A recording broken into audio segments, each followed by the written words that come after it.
이제 한국 갤럽에서 그 무종교인들한테 물어봐요. 이제 당신들은 왜 종교를 안 가지고 있나 이렇게 물어보니까 이제 크게 세 가지로 답을 합니다. 첫 번째는 이제 관심이 없다라고 하는 거가 있고요. 이게 꺼져버리네요, 화면이. 네.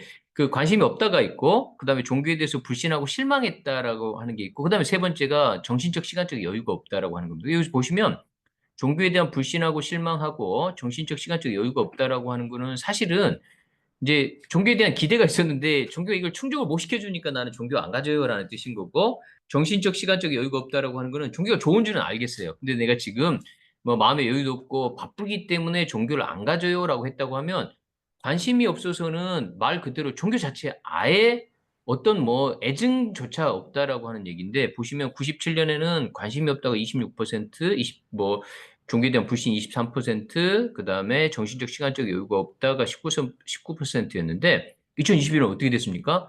관심이 없다고 54%입니다. 그러니까 무종교인이 종교를 갖지 않은 이유도 급격하게 어떻게 변한 거죠?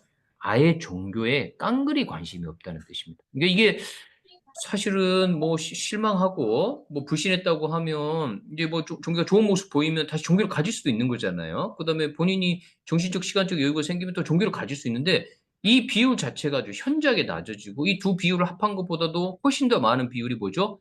아예 종교의 의미나 역할에 대해서 관심이 없기 때문에 종교 활동 안 하고 있다라고. 이게 이제 종교 입장에서 보면 굉장히 치명적인 거죠. 그러니까 특히나 이제 젊은 친구들은요. 종교에 대한 무관심 비율이 거의 70%, 80% 가기 때문에 젊은 층일수록 종교에 대해서 아예 깡그리 관심이 없어서 종교를 안 갖는다는 거죠.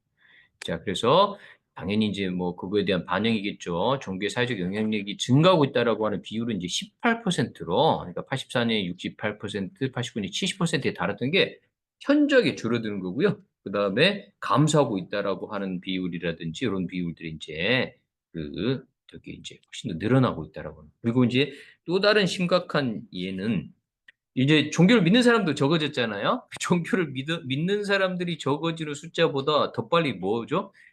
이 종교인이 되려고 하는 사람들은 더 빨리 줄고 있다라고 하는 거죠. 여기 보시면 이 불교 조계종의 출가자 수 추이예요. 그러면 2000년도에 비구니 승 출가자가 528명이었거든요. 그런데 20년 후인 2022년에 보면요. 이 528명이 몇 명이 됩니까? 61명이 됐습니다. 61명이 됐다는 거는 거의 10분의 1로 줄었다는 얘기거든요. 그러니까 20년 사이에 출가자 수가 10분의 1로 줄었습니다. 이게 얘기는 출가자라는 게 보통 이제 젊은 사람들이 출가를 하니까 물론 해마다 조계종이 점점 출가자 수가 주니까 이제 은퇴 출가자도 만들고 그다음에 출가 연령도 점점 높이고는 있습니다만은 그럼에도 불구하고 출가자 수가 500명이 넘던 숫자가 20년 안에 60명으로 줄었다는 얘기는 이제 무슨 얘기가 나올 수 있습니까? 61명. 그렇죠. 그러니까 사찰에 그 스님이 없는 사찰이 생길 수 있다라고 거죠. 그렇게 되면 나중에는 이제 스님도 수입을 해야 되는 상황이 빠지는 거죠. 그리고 실제로 가톨릭도 마찬가지. 가톨릭도 천주교의 경우에 어떻게 됩니까? 그 신부 지망생, 신학대생 수가 줄어들기 때문에 지방에 있는 가톨릭 대학들이 폐교를 하고 그다음에 여러 지역의 가톨릭 신부들이 되려는 신학생들을 통폐합해가지고 한 곳에서 뭐 네 지역을 커버한다든지 이런 방식으로 가톨릭 신부의 지망자 수도 굉장히 빠른 속도로 줄고 가톨릭의 경우에도 신부 지망자보다 더 빨리 주는 건 누굽니까? 수녀님 지망자들이에요. 그러니까 여성들은 더더군다나 종교인이 안 되려고 합니다. 자, 이렇게 보면 이제 첫 번째 챕터입니다. 이렇게 이 세속화된 시대에 무종교인이 엄청나게 빨리 증가하고 있지만 특히나 한국에서는 종교인이 되려고 하는 사람들 숫자도 이렇게 많이 줄고 있으니까 어떤 의미에서 보면 종교가 심각한 위기를 맞고 있다는 거죠. 그 다음에 이제 종교를 안 믿는 사람의 그 이유도 이제 종교가 뭐 좋은데 바빠서 못 한다든지 종교에 대한 기대가 컸는데 종교가 충족 못 시켜서 실망 때문에 내가 떠나서 이렇게 얘기하는 게 아니라 아예 처음부터 종교에 대해서 아무런 관심도 없는 사람들이 그 질문이 그분이 참 내 생각에 같은 그 어, 종교에 아예 관심 없다는 거고 네, 내 실망했다는 거고 네. 같지 않을까. 그 같지는 않죠. 왜냐하면 종교에 실망했다는 얘기는 종교에 예를 들어서 이제 우리 뭐 교회를 다녔다가 교회를 떠나거든요. 그 떠나는데 뭐 목사님한테 뭐 신도한테 교회 여러 가지 행태 때문에 이제 종교에 실망해서 떠났어요. 그래서 제가 종교를 안 가져요서라고 얘기하는 사람하고 처음부터 교회를 한 번도 다닌 적도 없고 교회를 다닐 생각도 없는 사람들은 저는 기독교를 포함해서 모든 종교에 그냥 무관심해요. 그래서 가야 될 필요를 못 느껴요라고 대답하는 거죠. 그러니까 이게 두 가지 답이 다른 거죠. 근데 이제 문제는 이 아예 무관심한 사람들은 이제 불러올 수도 없다는 얘기죠. 그러니까 뭐 예를 들어서 뭐 종교에 실망했다고 하면 종교가 바람직한 모습을 보여주면 다시 불러올 수도 있는 거잖아요. 그래서 이제 개신교에 그런 사람들을 뭐라고 얘기하냐면 가나안 신도라고 부릅니다. 가나안 신도라는 말이 무슨 말이냐면 가나안을 거꾸로 하면 안 나가잖아요. 안 나가. 그러니까 교회에 안 나가고 있는 사람. 그러니까 본인이 아직은 기독교 신자라고는 생각을 하는데 교회 그냥 안 나가고 있어요. 그래서 이제 이 사람들을 가나안 신도라고 안 나가를 거꾸로 해가지고 왠지 이제 이전에 유대 민족이 출애굽 해가지고 가나안 땅을 매 찾아서 저기 사막에서 수십 년을 헤매잖아요. 그러니까 그것처럼 가나안 신도라고 불렀는데 이 가나안 신도는 그래도 예전에 교회를 다녔는데 교회에 실망해서 내가 지금 안 나가지만 때가 되면 교회를 다시 나가겠어요 하는 사람들 가나안 신도라고 하면 애초에 무관심한 사람은 가나안 신도도 아닌 거죠. 그렇죠. 네. 아예 깡그리 관심이 없는 거죠. 특히 요즘 젊은 친구들은 이거 도대체 왜 믿어요? 이렇게 얘기를 한다라고. 이제 첫 번째 챕터 끝났으니까 또 혹시 우리 선생님들 질문 있으시면 네, 질문. 자유롭게 질문해. 질문하십시오. 네, 예. 그리고 두 번째 챕터 넘어가기 전에 뭐 질문 있으시면 질문 받고 그다음에 두 번째 챕터 시작할게요. 네. 질문 주십시오. 네. 그냥 말씀하셔도 들리지 않나요?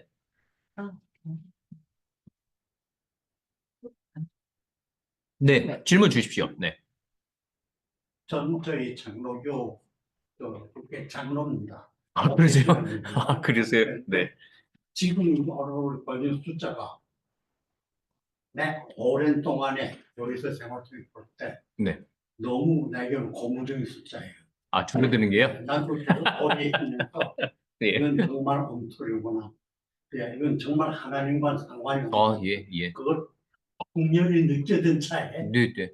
네. 그러니까 젊은 사람들 교회 나오는 걸 보면 네. 불쌍한 생각이 듭니다. 아. 그래서 오늘 이렇게 구체적으로 숫자가 예. 네. 아니, 저희 이게 굉장히 지금 중요한 자료를 주시는 거. 네, 네, 네. 근데 뭐 우리 선생님의 경우에는 이제 교회에 이제 바람직하지 못한 이제 신앙이라든지 가르침에 네. 대해서 이제 비판적인 시각을 가지시니까 이제 이렇게 줄어드는 게 목회 신앙이고 네. 아버지도 목사였었고 이제 아, 그래서 젊었을 때 신학교 공부할 생각을 했고 네. 그래서 성경을 많이 읽었고 이제 했는데 그 한동안은 차차가 뭐 기도하고 뭐 하고 이렇게 했는데 독실한 신도셨는데, 결론은 네. 그건 하나님과 상관이 없는 거다. 사람들이 예, 여기서 벗어나야겠다. 네, 네, 그러니까 교회는 적을수록 좋다. 네. 그것이 제가 걱정하는 게. 그러니까 이제, 이 교회 이걸 보면 좀 속한 마음이 있고 네, 젊은 애들이 교회 뭐 청년들 보면은 네. 과거에는 거의 다 우리 교회 성장에 이제 그 희망적인 면이었었는데 지금 보면 참 불쌍한 생각. 네, 네, 네. 무슨 말씀인지 뭐 충분히 그 뜻이 이해가 됩니다. 그럼 하여튼 뒷부분에 좀 더 이렇게 진행시키면서 또 이렇게 말씀 들어보도록 하겠습니다.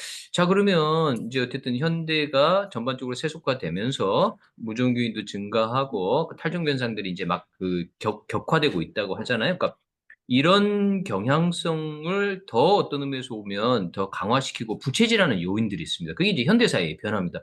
첫 번째 현대사의 변화를 크게 이제 세 가지 정도로 말씀을 드릴 수 있을 것 같은데요. 일단 경제적으로 너무 풍요로워졌습니다. 그러니까 경제적으로 풍요로워졌다라고 하는 이제 첫 번째 얘기. 그러니까 지금 뭐 인류사에서 지금 인류가 지금처럼 뭐 우리 대한민국도 마찬가지지만 아니 뭐 어르신들 선생님들 이렇게 젊으셨을 때는 의뢰하는 인사가 아침 식사 하셨냐잖아요. 근데 지금은 누구도 그거를 아침 식사 하셨냐고 물어보지 않죠. 그럼 아침 식사에서 물어보면 아니 이분이 왜 아침 식사하는 걸 나한테 물어보지 있죠. 근데 예전에는 아침 먹는 일이 보통 일이 아니기 때문에 아침 식사하셨으면 아이고 참 다행입니다. 이런 뜻이었다고 하면 너무나 경제적으로 사람들이 풍요로워집니다. 그 다음에 두 번째는요.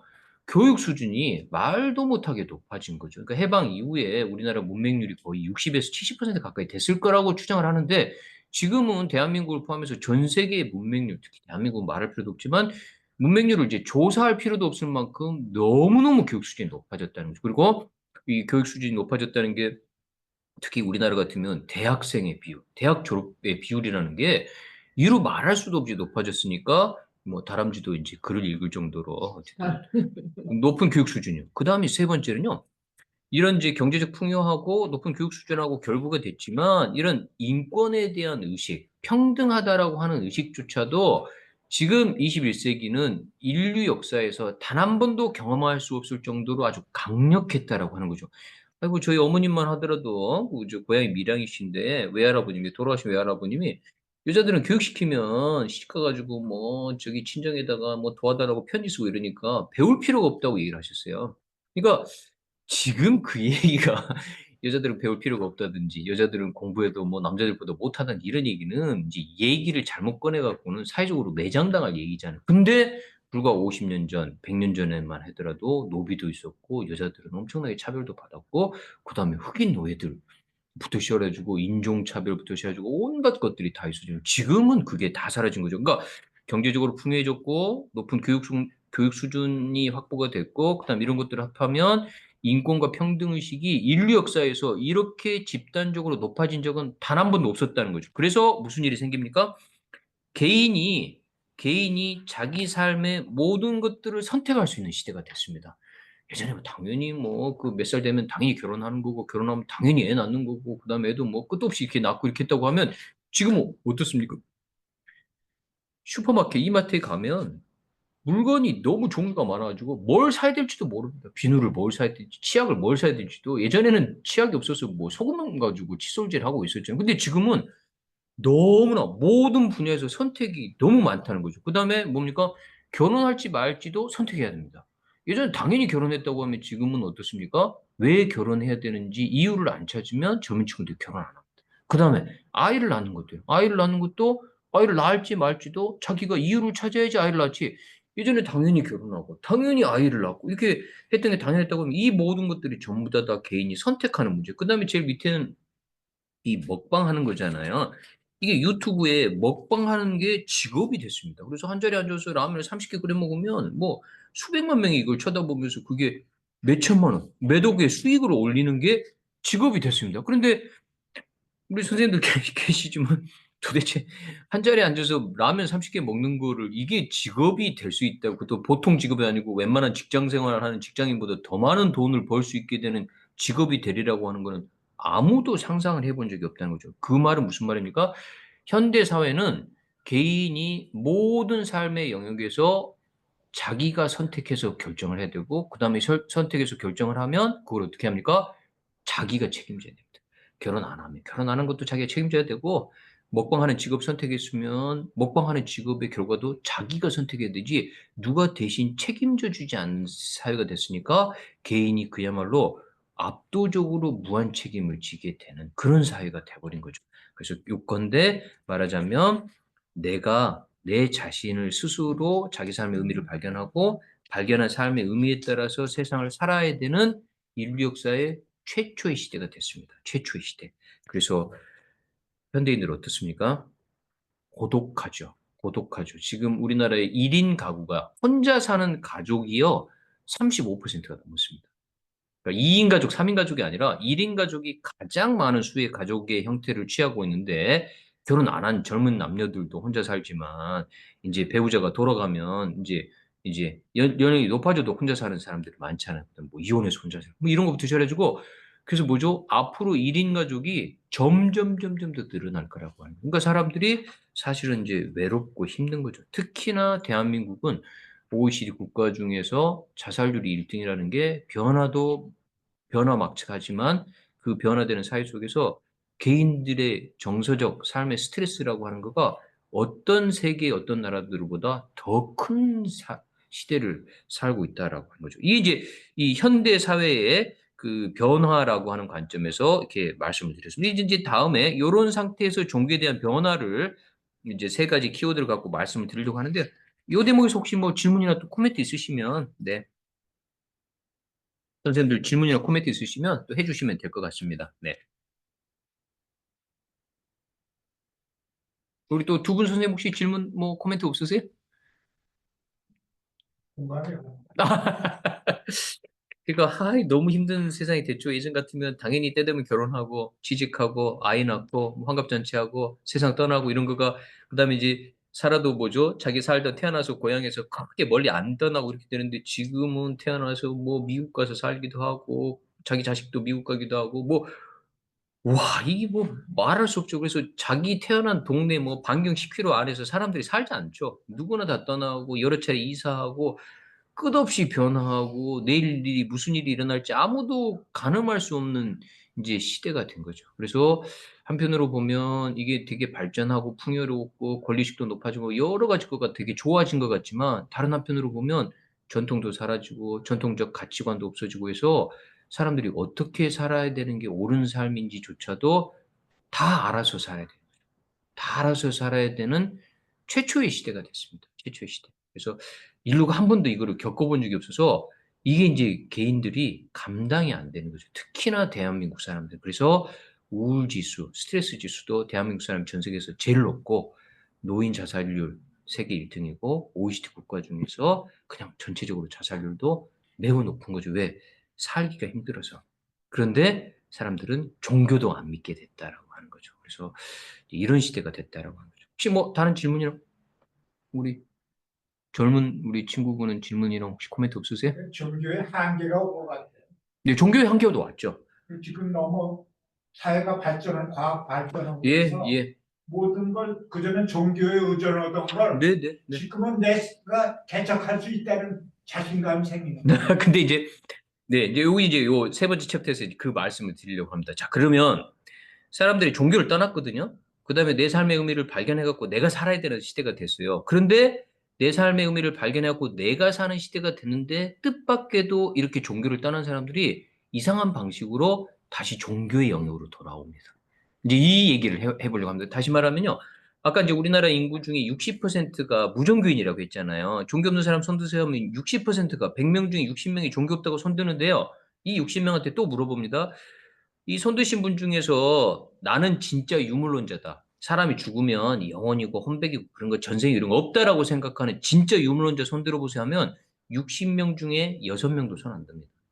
그러니까 10명 중에, 그러니까 종교가 없는 10명 중에 9명은 뭐라고 표현해야 되죠? 유물론자가 아닙니다. 그러니까 하여튼 사람이 죽으면 사후세계가 있든 저승이 있든 영혼이 있든 그렇게 생각하고 싶어 하지 죽으면 그걸로 끝난다고 생각 안 합니다. 그러니까 이게 우리나라로 치면 100명 중에 가장 많은 사람들 어떤 사람인 거죠? 종교가 없지만 유물론자는 아닌 사람.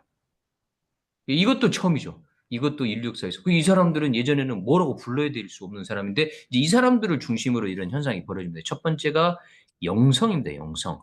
그래서 종교성이라고 하는 단어하고 영성이라는 단어가 구분이 되는 현상이 벌어졌어요. 이게 뭐냐면 우리가 이제 죽고 난 다음에 저쪽 세상도 있고 눈에 보이는 세상이 다가 아니고 눈에 보이지 않는 세상도 있어가지고 보이는 세상과 보이지 않는 세상 전체를 인간이 알아야 된다라고 하는 게 예전에는 전통적인 종교, 제도화되고 조직화된 종교 속에서 이 인간들의 종교적 심성이 다 충족이 됐다고 하면요.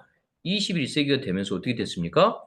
종교 영역 바깥에서도 유물론자가 아닌 사람. 아, 그래서 내가 어떤 종교도 믿지 않아. 그렇지만 나는 신도 있다고 생각하고 보이지 않는 차원이 있어갖고 이 보이지 않는 차원 혹은 신과의 관계를 내가 직접 찾아가지고 이걸 하는 게 내 삶에 의미가 있어라고 말하는 사람이 처음으로 등장했어요. 그러면 이 사람들을 종교인이라고 부를 수는 없고 종교성을 가졌다고 말할 수도 없어서 이런 사람들 뭐라고 표현하냐면요. 영성을 가졌다고 표현합니다. 영성. 그래서 종교성하고 영성이 구분되는 현상이 최초로 등장했어요. 네, 네. 신적 세계관을 가지고 있는 모든 사람들이 종교적 세계관. 근데 종교는 안 속해 있는 사람. 그렇죠, 그렇죠.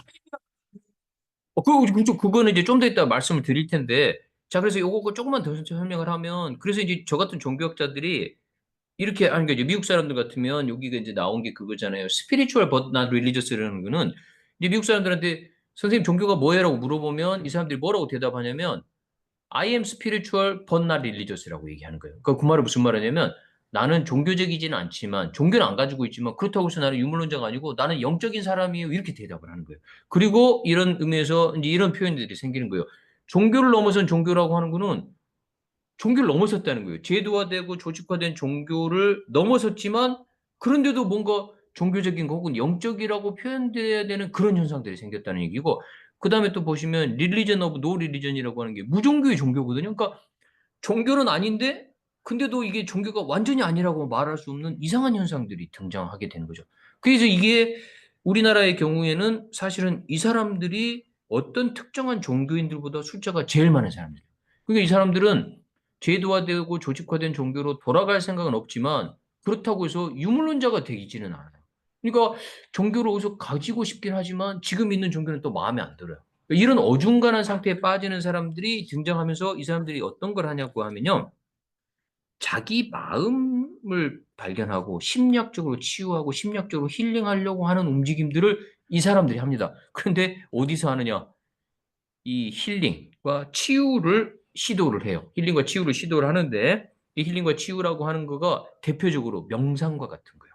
그러니까 명상이 예전 같았으면 불교라고 하는 종교 전통 안에 명상 수행이 있는 거잖아요. 뭐 천도교 같은 경우에도 어쨌든 뭐 인내천이라고 하는 사실을 발견하기 위해서 주문 수행과 같은 이제 종교라고 하는 전통 안에서의 종교적 수행이 있었다고 하면 그 수행법인 명상이 제도화된 종교 조직을 확 벗어나 가지고 아무런 종교를 가지지 않는 사람이 명상을 이렇게 하는 거죠. 나는 종교인이 아니지만 명상을 하는 경우들이 생겨요. 그래서 제가 하고 있는 그 서울대학교 수업에 중에 명상과 수행이라는 수업이 있어요. 명상과 수행이요. 대학교 교양 과목입니다. 종교학과에서 개설하는 교양 과목인데 이 수업은 요 이론 수업하고 실기 수업을 합니다. 이론 수업은 이제 명상이라고 하는 수행법이 종교 전통에서 비롯됐지만 현대 사회에서는 종교 조직, 전통적인 종교 조직 바깥에서 세속화된 마음 치유의 기법으로 활용된다라고 하는 걸 얘기를 해주고 그다음에 실제로 이완 음원 같은 거 아니면 전 세계 종교 전통의 명상법을 실습을 해가지고 한 학기 동안 나만의 명상법을 학생들이 찾아가는 거죠. 그러니까 이 친구들은요 한 학기에 100명 이상씩 모든 과에서 수업을 들으러 오는데 올해 같은 경우는 올해는 116명이 수업을 듣는데 116명 중에 종교가 없는 친구들이 학생들이 몇 퍼센트냐면요. 95%. 95%. 그러니까 명상과 수행이라고 하는 수업을 들어가지고 명상법을 나만의 명상법을 찾아서 자기 몸과 마음을 심신을 치유하겠다고 한 애들인데도 종교가 없는 애들이 95%인 거죠. 그러니까 그렇게 보면 명상이라고 하는 게 완전히 종교 바깥에서 이렇게 실행되고 있는 현상이 그러니까 마음의 치유라고 하는 관점에서요. 자, 그래서 근데 이제 세 번째는 아까 말씀처럼 이제 인간이 이 자신의 마음의 깊숙한 곳을 스스로 명상이라든지 여러 가지 방식들을 통해서 발견함으로써 내가 나보다 더 큰 자기 정체성들을 발견해가는 이 과정 자체를 소위 자기 개발 혹은 자기 발달의 과정으로 사람들이 여러 가지 방식들을 활용을 하는 거예요. 이제 이거의 대표적인 사례가 이런 거죠. 보시면 산티아고 순례길을 코로나 전에 한국 사람들이 자기 돈 내고 엄청나게 갔어요. 그래서 뭐 코로나 전에는 이 산티아고 순례길에 관한 책들도 뭐 신부님들도 쓰지만 그래서 우리나라 사람들이 우리나라 이제 관광학을 하는 사람들이 조사를 해봤어요. 산티아고 순례길을 갔다 온 사람들 수백 명을 대상으로 당신이 가톨릭인가요? 아닌가요? 조사를 해보고 왜 갔는지를 조사를 해보니까 가톨릭 신도보다 가톨릭 신도 아닌 사람이 더 많습니다. 그러니까 산티아고 순례길은 이제 천주교, 가톨릭, 기독교의 3대 성지 중에 하나인데 이 성지를 자기 돈과 비용을 들여 가지고 한 달 넘게 발에서 막 물집이 잡히고 피가 날 때까지 성지 순례를 하는 거예요. 근데 이 성지 순례가 결국 목적이 뭐죠? 내 자신의 존재의 의미를 자기가 직접 찾겠다는 거예요. 가톨릭 신도가 되겠다는 게 아니라. 그런데 이제 이상한 건 그거죠. 왜 가톨릭 성지를 가냐는 거죠. 어? 그 종교적 세계관도 안 가지고 있고 종교를 믿을 생각도 없고 가톨릭 신도도 아닌데도 불구하고 하필 산티아고 순례길을 가냐는 거죠. 그다음에 이제 오른쪽이 뭐냐면 그 템플스테이입니다. 템플스테이 들어보셨잖아요. 그러니까 우리나라에서 2002년 월드컵 때 외국 관광객들한테 한국 문화도 체험하면서 숙소도 마련해 주겠다고 해서 템플스테이라고 하는 걸 처음 시작했거든요. 그래서 사찰이 처음 시작하면서 이제 그 이후로 정부 지원도 받고 하면서 2002년 이후로 2023년까지 전국에서 템플스테이를요 640만 명이 갔다고 해요. 조계종 발표로. 근데 그 640만 명 중에 절반 이상은 뭐죠? 비불교인이에요. 불교인이 아닌 사람이에요. 근데 이 템플스테이도 자기 돈 내고 가는 거잖아요. 자기 돈 내서 2박 3일 혹은 뭐 일주일간 템플스테이를 저런 방식으로 하는데 중요한 사실은 이렇게 템플스테이를 불교인도 아닌데 자기 돈 내고 절에 가가지고 이 명상도 배우고 뭐 불교 수행 문화도 직접 체험하는 프로그램을 하는데 그 기간 동안에 불교 신도가 몇 명이 줄었냐면요. 300만 명이 줄었어요. 템플스테이는 640만 명이 갔는데 불교인은 300만 명이 죽은 거예요. 그 이것도 한 번도 본 적이 없는 이제 사건인 거죠. 이제 그런 관점에서 보면 뭐죠? 이제 결국 제가 말씀드린 게 이 사람들이 이제 개인이 너무너무 힘들고 고통스럽고 그래서 종교인이 될 생각은 없지만 산티아고 순례길, 명상과 수행 수업, 그다음에 템플스테이처럼 종교의 영역에 계속 사람들이 가고 있다는 거죠. 그다음에 이제 우리 아까 그 선생님 물어보셨던 그래서 이제 무슨 현상들이 발생하느냐? 신종교, 나쁜 의미의 종교들이 이런 식으로 심리적 위안을 종교 혹은 새로운 형태로 충족시키려고 하는 사람들을 적극적으로 포섭을 하는 종교들이 우리나라에서도 막 생기고 있는 거죠. 그래서 대표적으로 그런 신종교들이 사람들을 이렇게 끌어당길 때 뭘 합니까? 심리 상담을 해주겠다라고 하는 거. 그러니까 성격 조사, 성격 테스트를 해주겠다라든지 이런 것들을 이제 기회로 삼아서 이 사람들을 성경 공부 처음 안 시키고요. 이런 것들을 몇 개월씩 시키면서 나중에 교인을 만드는 현상들이 벌어지는 거죠. 그다음에 현대인들이 이렇게 그 마음 둘 데가 없고 삶에 대한 스트레스가 높으니까 유사 종교, 비슷한 종교에 깊이 빠져서 이제 아주 뭐 재산도 그다음에 가족도 자기 삶도 망가뜨리는 현상이 한국에서도 이제 막 생기고 있는 거죠. 자, 여기까지가 이제 우리가 세 번째 챕터까지 말씀드렸습니다. 혹시 여기까지 혹시 뭐 또 질문이나 코멘트 있으시면 받고 저희가 질문 이제 답변 드리고 그 쉬도록 하겠습니다. 10분 정도. 예. 우리 선생님 그 질문은 됐나요? 그 새로운 종교에 빠져드는. 그러니까 새로운 종교에 빠질 만한 사람들이 특정한 종교를 믿고 있으면 새로운 종교에 가기가 힘들잖아요. 그런데 아닌 사람이 우리나라 인구 60%니까 어떤 종교보다도 그 수가 많거든요. 근데 이 사람들이 또 뭐죠? 자기 삶이 만족스럽지가 않아요. 예? 너무너무 스트레스가 많고 우울증도 심하니까 어떻게 되죠? 명상을 한다든지 기타 등등의 방법으로 이 심리적 위안을 받으려고 하는 사람들의 숫자가 굉장히 많아서 그 새로운 종교가 등장하거나 나쁜 형태의 종교가 등장하기도 아주 쉬운 때가 되어버려요. 이 부분에 국가가 좀 대처하는 그런 방법들은 있는가요?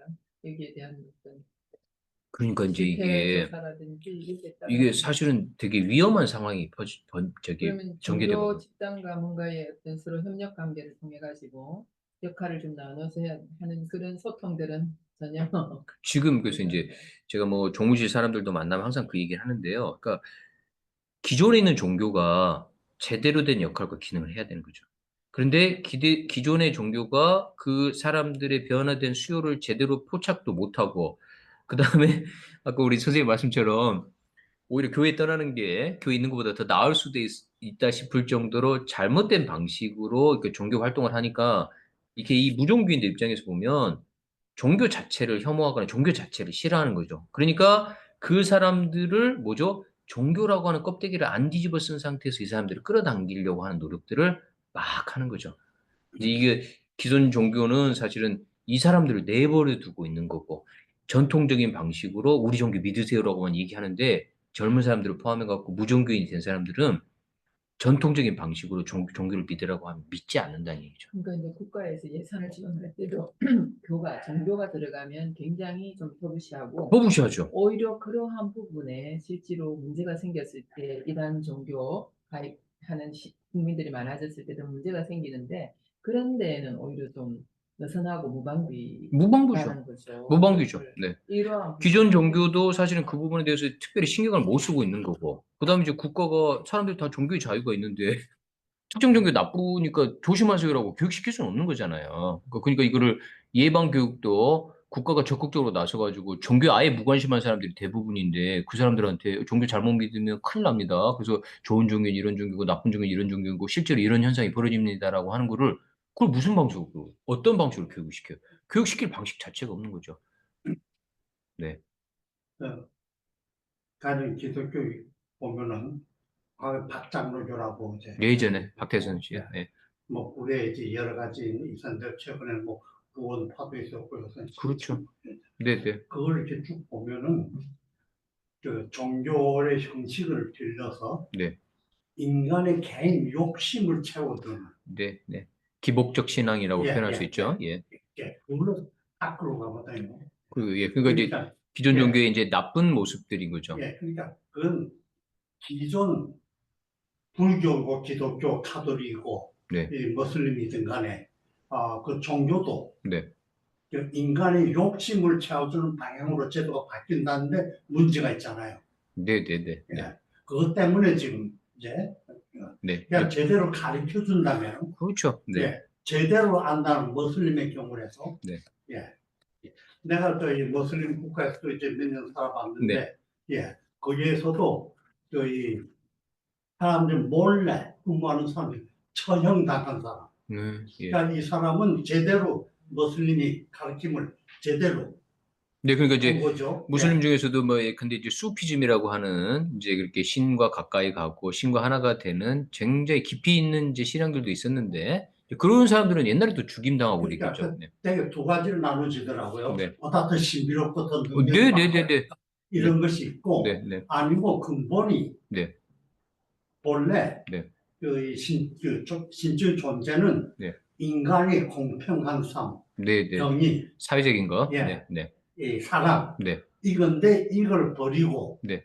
인간의 개인 이기적인 욕심으로 거. 네, 이렇게 네, 흘러갔다는 데 문제가 있다. 네, 네, 네, 네. 그런데 모든 종교에 보면은 가령 유대교의 경우 예수는 지금 이게 틀렸다, 그게 아니다 하니까 죽였잖아요. 그렇죠. 죽임을 예, 당했죠. 목숨 예. 잃었으니까. 그러니까 지금도 네. 제대로 하면은 이제 죽임을 당하지 않느냐. 예. 이제 죽임은 안 당하고 뭐죠? 그건 아예 죽임을 교회를 안 떠나죠. 당하지만 떠나고 무관심하고 사람들이 엄청나게 비판하는 거죠. 예전 나는 같았으면 이 비판하면 교회에 가서는 네, 내가 북한에서 가보진 않았지만 북한에 간다면 상당히 조심해야 되잖아요. 그렇게는 교회 가서는 참 조심합니다. 네, 막 빙긋 잘못하면은 이제 뭐 직접 얘나 좀 죽이진 않겠지만 네, 내가 온 교회가 네. 이렇게 저놈 나쁜 놈 뭐 이제 그럴 수 있죠. 이제 그렇게 교리에 대한 다른 이해를 가지고 있거나, 네, 그러니까 네, 두 가지 측면인 것 같아요. 네, 인간의 우리가 욕심 때문에 모든 게 인간의 욕심 때문에 문제인데 네, 그걸 충족시켜 줌으로써 네, 존재하는 네, 그러니까 여기에 실망한 사람들은 네, 그게 아니고 네. 더 깊은 차원. 네, 네, 서로 사랑하고 네, 네, 네, 네. 공평하고 예수의 정의로워야 삶처럼. 된다. 네, 이제 네, 이 두 가지 이게 네. 부류로 나눠지는. 네네네, 네, 네. 그 이제 그것도 이제 뒤편에 그 말씀을 이제 드리겠습니다. 어쨌든 천도교의 이제 수은대 신사 같은 경우가 대표적으로 그 얘기를 했잖아요. 그러니까 사람들이 종교 혹은 이제 종교 활동이 망가지게 되는 가장 큰 이유는 각자 위심, 이기심 때문에. 그래. 이기심 때문에 이제 서구 기독교가 와가지고 저렇게 무슨 저기 나라 함부로 무력으로 침략하고 교회당 막 세우고 그러면서도 예수의 사랑이 막 이렇게 얘기하는데 그 사람들이 각자 위심, 이기심 때문에 저렇게 하고 있다고. 네. 그다음에 자기만 죽어서 천국 가려고 하는 것도 그것도 네, 네. 허무한 얘기지만 네, 그것도 그것도 이기심 때문에 매콤한 그렇다. 얘기죠. 그러니까 실제로 사랑을 실천했으면 어떻게 남의 나라 무력으로 침탈해갖고 거기다가 사랑의 예배당을 세우겠어요. 그렇게 이제 수은 대신사 입장에서 보면 기가 막힐 노릇이었던 거죠. 그래서 천도는 동서양 모두가 다 갖고 있는데 그 말로만 천도 얘기하면서 천도를 실천 안 하면 이기심 때문에 실천 안 하면 그게 제일 큰 문제라고 얘기했으니까 지금 선생님 말씀하신 그 내용이 그렇게 연결이 되겠습니다. 자, 그러면 저기 질문이 없으시면 제가 한 10분 정도 쉬고 8시 한 2분 전쯤에 그렇게 다시 2부를 시작하도록 하겠습니다. 네? 예, 감사합니다.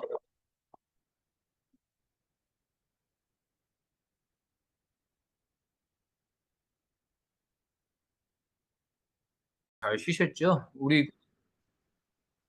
줌에 계신 분 중에 혹시 뭐 질문하고 싶으신 분 있으세요? 예, 없으시면 그 두 번째 파트 하도록 하겠습니다. 제가 그 종교 심리학하고 뭐 신비주의라고 하는 거를 이렇게 전공을 했는데요. 그 두 번째 파트는 이제 소위 플라톤이라고 하는 이제 그 고대 그리스 철학자이자 사실은 서양 철학의 아버지라고도 불리죠. 이 사람이 인간이라고 하는 존재가 가진 기본적인 종교적 열망, 그다음에 그 종교적 열망이 어쨌든 신과의 관계 속에서 어떻게 근데 삶의 창조와 같은 형태로 등장하는가에 관한 얘기들을 뭐 2500년 전에 이제 했으니까 사실은 이제 이분 얘기를 한번 비로소 그러니까 21세기에 그 종교가 인간들에게 어떤 식의 위안을 줘야 되는지에 대해서 한번 말씀을 드려보려고 합니다. 일단 뭐 플라톤은 워낙 유명한 사람이니까 이 플라톤이 인간의 영혼이라고 하는 거를 뭐에 비유했냐면 이렇게 두 마리의 색깔이 다른 말이 끄는 마차에 비유를 했어요. 그러니까 이 마부 그 기수는 이렇게 이제 힘센 말 두 마리 이렇게 잘 조정해가지고 근데 이제 보시면 하얀 말은 이제 인간이 원래 왔던 신적 세계로 되돌아가려고 하는 게 이제 하얀 말입니다. 하얀 말은 그래서 신적인 것, 숭고한 것들, 아름다운 것들을 이제 추구하는 이제 인간의 욕망을 의미하는 거고 검정 말은 지상에 있는 거, 뭐 성적인 거, 물질적인 거, 권력과 같은 이 지상의 것들을 이렇게 욕심내는 말인 거거든요. 그죠? 말 보면 검정말은 아래를 쳐다보고 하얀 말은 저 위를 이렇게 쳐다보잖아요. 그래서 기수가 이 검정말을 잘 길을 들여가지고 이 두 마리 말이 인간의 영혼이 왔던 원래 신적 세계로 되돌아가게 해야 된다라고 하는 걸 강조를 하거든요. 그러니까 사실은 이 말은 인간을 움직이게 하는 욕망을 얘기합니다. 그 다음에 검정말은 이제 개인적이고 이기적이고 그 다음에 물질적인 거에 매달리려고 하는 욕망들을 의미하는 거고 저기 하얀 말은 학문을 하고 아름다운 것들을 추구하고 철학을 하고 그 다음에 신적인 것들을 추구하는 인간 속에 들어있는 숭고한 열망을 의미하는 거죠. 그러니까 이제 검정말을 잘 길들여서 올라가야 된다고 얘기를 하면서 또 이제 플라톤이 뭐라고 얘기하냐면 플라톤이 우리가 보통 굉장히 합리적이고 지성적인 비판적 지성만을 강조한 사람이고 그래서 우리가 이제 소위 20세기, 21세기에서 뭐 현대에서 대학의 철학과 교수하면 전혀 이제 정서적이거나 감정적이지 않고 아주 냉정한 뭐 논리적 뭐 분석력을 포함해서 지성과 합리성만 존재한다고 생각하는데 플라톤은 2500년 전에 뜻밖에도 뭐라고 얘기를 하냐고 하면요.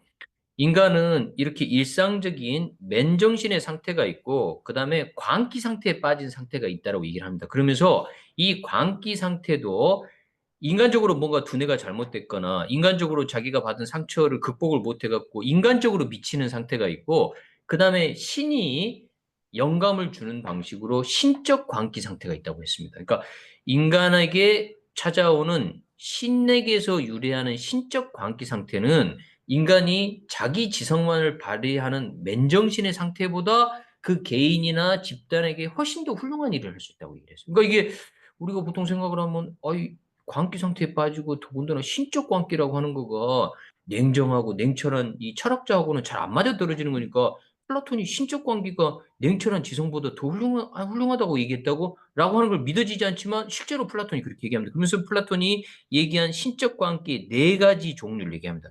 첫 번째가 뭐냐면 아폴로 신에 의한 이 접신입니다.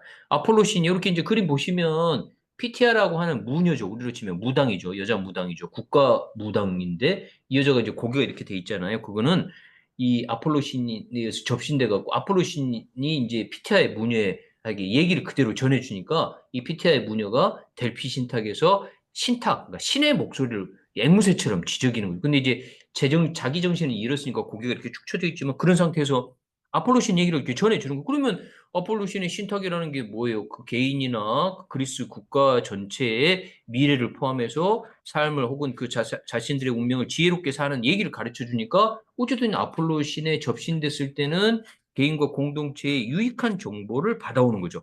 그 다음에 두 번째는요. 뮤즈 신이 있습니다. 12 뮤즈 신은 뭐죠?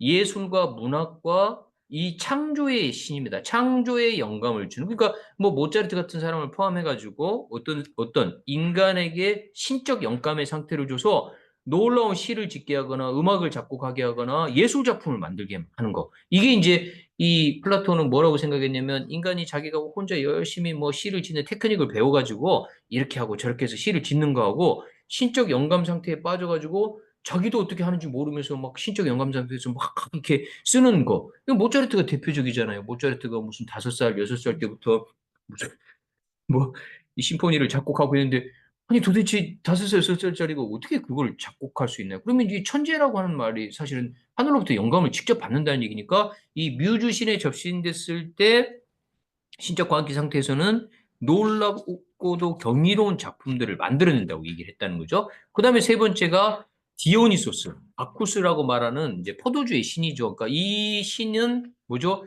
인간을 광란의 상태, 카타르시스를 맛보게 하는 상태로 이제 옮겨준다는 거죠. 그러니까 사람들이 집단적으로 모여가지고 술을 먹고 혹은 뭐 이 야구 경기장, 축구 경기장 가거나 뭐 이제 나이트클럽 가거나 해가지고 어쨌든 광란의 상태에 빠지게 되면 이 몸과 마음에 쌓였던 그 우라를 포함해가지고 이런 심리적인 상처들을 한 번에 카타르시스 깨끗이 씻어내잖아요. 이렇게 씻어내는 일들이 인간을 심신을 다시 건강하게 만든다는 거죠. 예를 들어서 대표적으로 개신교의 부흥회 같은데 그 개신교 부흥회 가면 이제 예전 같으면 60년대, 70년대 이제 너무 가부장적 사회에서 예컨대 여성들이 이제 할 말도 못하고 그래서 화병 같은 거 걸려 있는데 갑자기 이제 개신교 부흥회 가면 어떻게 돼요? 예수 이름으로 막 소리 지르고 악쓰고 눈물 줄줄 흘리고 예수 우리를 사랑해 준다고 하고 전도사님한테 안수기도 받고 이렇게 하면서 그 심신의 스트레스가 깨끗이 해소가 되는 거죠. 이렇게 되면 사람들이 심신의 치유가 일어나는 게 디오니소스 신에 접신됐을 때라고 얘기를 하는 거죠. 그 다음에 이제 놀라운 게 뭐냐면 에로스 신에 의한 접신입니다. 에로스 신에 의한 접신이 됐을 때 플라톤은 뭐라고 얘기했냐면 에로스 신에 접신된 사람이 철학자라고 얘기했습니다. 철학자는 냉철한 지성을 발휘하는 사람이 아니라 에로스 신에 접신돼서 미친 듯이 아름다움 자체를 쫓아가는 사람을 철학자라고 얘기했습니다. 그러니까 에로스라는 신이 그 탄생이 되게 독특해요. 에로스 신은 어떻게 탄생했냐고 하면 이 포로스라고 하는 풍요의 남신이 있어요. 그러니까 그리스 로마 신화는 항상 어떤 것들을 이렇게 상징하는 존재들이잖아요. 그래서 포로스라고 하는 풍요의 남자신이 있고 피니아라고 하는 빈곤의 여신이 있어요. 그 빈곤의 여신이 가진 게 아무것도 없죠. 근데 피니아가 생각을 해보니까 자기 자식은 자기처럼 가난 안 했으면 좋겠어요. 그래서 이 포로스라고 하는 풍요의 남자, 우리로 치면 이제 재벌가 아들인 거죠. 재벌가 아들을 이렇게 호시탐탐 노리는데, 아니, 재벌가 아들이 가진 거 없는 이 여신, 가난의 여신을 이렇게 거들떠 볼 리가 없잖아요. 그래서 피니아 여신이 가만히 보고 있다가 그 아프로디테, 미의 여신의 생일날 이렇게 파티가 벌어져갖고 포로스 남신이 술을 엄청나게 먹고 정원에 쓰러져 있는 거예요. 정원에 쓰러져 있는 거를 피니아 여신이 덮쳐요. 덮쳐가지고 아이를 가져요. 아이를 가져갖고 애를 낳는데 그게 에로스예요. 에로스인데 에로스가 어떻게 됐느냐? 엄마의 소원을 절반만 들어주는 거지. 그러니까 아버지도 절반, 엄마도 절반 닮은 거예요. 그러니까 검정기, 하얀기가 만났는데 바둑이가 나온 것처럼 아버지의 풍요를 배우긴 배웠는데 받아들이기 이제 유전을 하긴 했는데 절반만 하니까 어중간한 상태로 태어난 거예요. 그래서 에로스는 뭘 상징하느냐? 에로스는 내 속에 좋은 게 있는데 어중간하게 있어요. 어중간하게 있어서 부족하다고 느끼기 때문에 내 바깥에 있는 좋은 것을 찾아가지고 그것을 결합해서 내 것으로 만들려고 하는 인간의 욕망을 얘기를 하는 거죠. 그러니까 사실은 에로스는 또 그런 의미에서 보면 인간 존재를 상징하는 거죠. 인간은 짐승도 아니고 신도 아닌 거죠. 어중간한 상태에서 짐승처럼 살 수는 없지만 신이 되기 위해서 끊임없이 노력한다는 거죠. 그러니까 예를 들어서 우리가 공부는 누가 하느냐라고 물어보면 모든 걸 다 알고 있는 사람은 공부할 필요가 없는 거고 자기가 모른다는 사실을 모를 정도로 엄청나게 모르는 인간은 애초에 공부를 안 할 거잖아요. 그러니까 공부를 하는 사람은 항상 야, 공부하는 게 좋은 건데 내가 알고 있는 지식이 약간 부족해. 그래서 부족한 지식을 더 채우고 싶어 하는 사람만 에로스. 사실은 그 욕망을 발휘하는 거고 그 점에서 욕망은 내 바깥에 있는 좋은 것과 결합하려고 하는 힘인 거고 그 좋은 것과 결합했을 때 뭐가 생기는 거죠? 기쁨이 생기는 거죠. 우리가 갈증을 느낀다라고 하는 거는 다람쥐가 콜라 먹잖아요.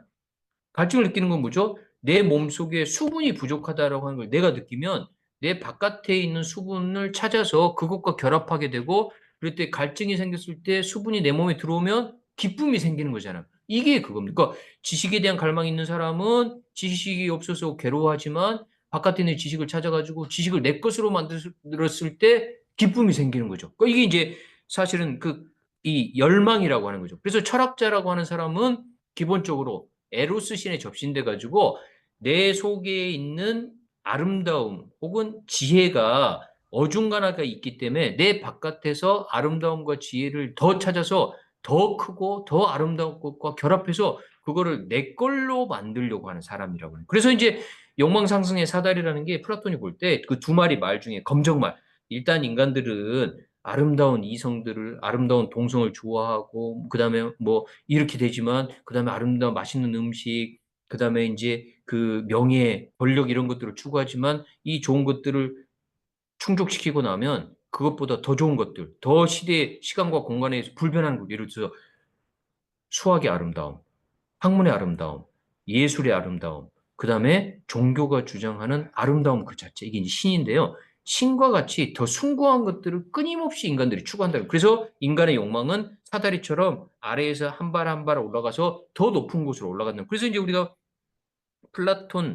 플라톤적 에로스, 플라토닉 러브라고 하는 말은 뭐죠? 인간의 열망이 검정 말이 충족시키는 대상에만 머무르지 않고 그게 하얀 말이 얘기하는 숭고한 것으로 올라가는 것. 그래서 이걸 뭐라고 부릅니까?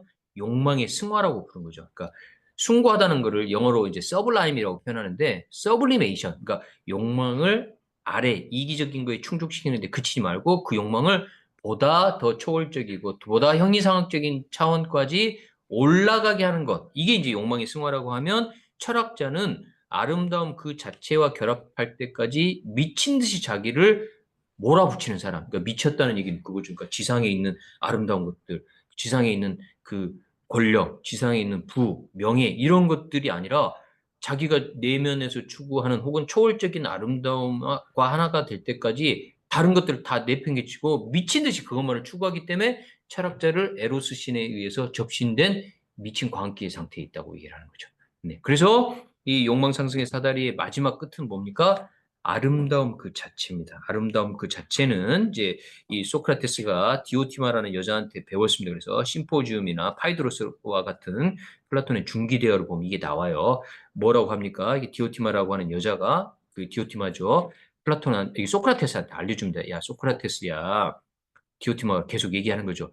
인간의 삶이라고 하는 거는 아름다운 그 자체를 쟁취했을 때 비로소 최종적인 의미와 가치가 있는 거야라고 얘기를 하는 거죠. 그리고 그걸 위해서는 어쨌든 아래에 있는 그 저급한 것으로부터 보다 숭고한 것으로 계속 올라가지고 제일 마지막에는 아름다움 그 자체, 소위 인간이 육체를 가지기 전에 영혼의 상태에서 신적 세계에서 봤던 아름다움 그 자체. 이게 이제 나중에 기독교나 이슬람이 이 아름다움 그 자체를 신으로 바꿉니다.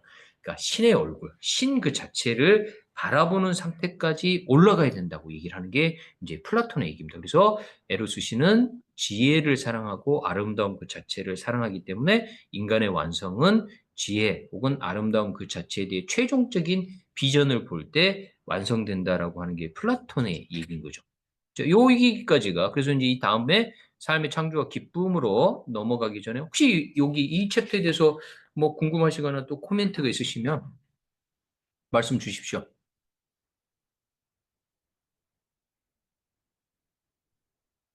그래서 이제 플라톤의 이 철학은 실제로 이슬람교, 유대교, 그 다음에 특히 이제 기독교가 그걸 그대로 받아들입니다. 사실은 우리가 알고 있는 기독교는 아우구스티누스라든지 토마스 아퀴나스 같은 사람, 특히나 아우구스티누스가 대표적이지만요.